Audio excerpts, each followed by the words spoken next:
So I had an individual that came to live with me for 3 years. He was in a crisis. And then anyway, a long story short, we managed to get him housing. And he's in an interdependent program with an organization that he has support coming in to help him. Mm, And I provided training to the organization of brain based approach, first person centered, and all of this stuff, and strength based, learning our strategies and our keys and all of that stuff that we need. And we got him an apartment that had one kitchen sink. So I talked to his mom, and she always had two kitchen sinks. I had two kitchen sinks.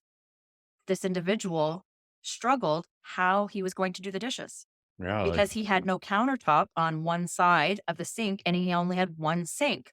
kind of So he brain, yeah. couldn't figure out how to do the dishes because you rinse your dishes off, you have your water, and then you Mental rinse them off flexibility, again. executive functioning deficit. Gone.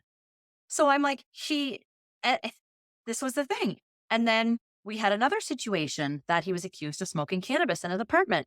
Well, that's a big red flag if you're a renter. Mm, yeah. So the housing organization facilitator said to me, I'm concerned because he's smoking cannabis in his apartment. So Barracuda goes in and I'm like, hey, are you smoking weed in your apartment? Because you're going to get kicked out and you're going to be on the streets because you can't come Yeah. back and live with me because you want to do this. This is your dream. And that's the other thing too. I find out what they want and I play that back to them. Yeah. Well, You told me you wanted a house. I got you a house. right. You need to take care of this. So what are we going to do? How are we going to make this work? Do you know it's not when to the outside that would seem abrasive. Yep. The an FASD brain, you're being direct. Very much. You're just saying it, and that way he doesn't have to wade through nuance. Nope. And what is it? Like, I know exactly what my mom is saying, and you need to tell him stuff to get that arousal, because then it gets the brain going, right? Well, And because then it's because his emotion is intact. He's yeah, very empathetic. yeah. So I have to get a rise that Yeah, just you have like to that play stroke to that, patient, like, yeah, I how do you had to think you'll feel? You're gonna feel like this. I don't wanna feel like that. Yeah, that's smart, smart. I and guess because every kid's different. Yeah, uh-huh. yep, but a lot of our children, when you look at their strengths, they're compassionate, they're resilient, they're They wanna empathetic, they're good help, with they they wanna want to help. contribute. Yes, they Yes, want a purpose. just like us. Yep. And that's so all of those things are how he is successful now. But also, before I knew about expectations and before I knew about all of this growth and development and different age appropriate for Mhm. different parts of the brain, my son made a comment to me and it stuck.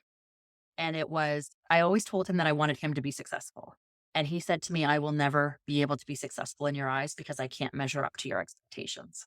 And that was a kicker. Good. Yeah, right.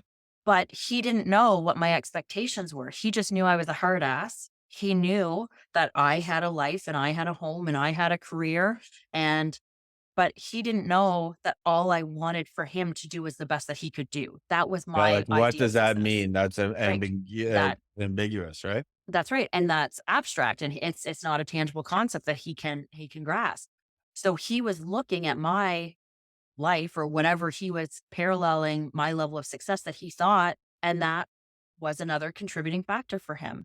And it's, like I can give a million and one situations.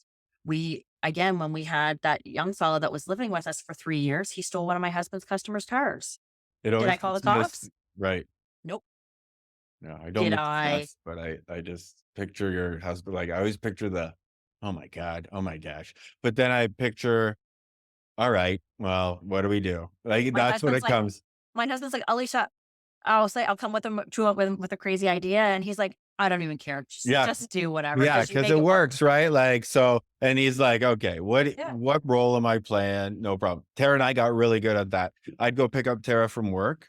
This is the way he is. This is Yep. how I need you to talk. Because sometimes she'd be dysregulated from work, so I'd be like, "I need you in this space, so what do we need to do?" And then if you had a hard day at work and she just vent, like, Yep. "Get it all out, get it," "because I need you to be like this. Because if you're going home dysregulated, that's the one thing, you work it and then you go home to it, Yep. And you're in right? it all the time, right?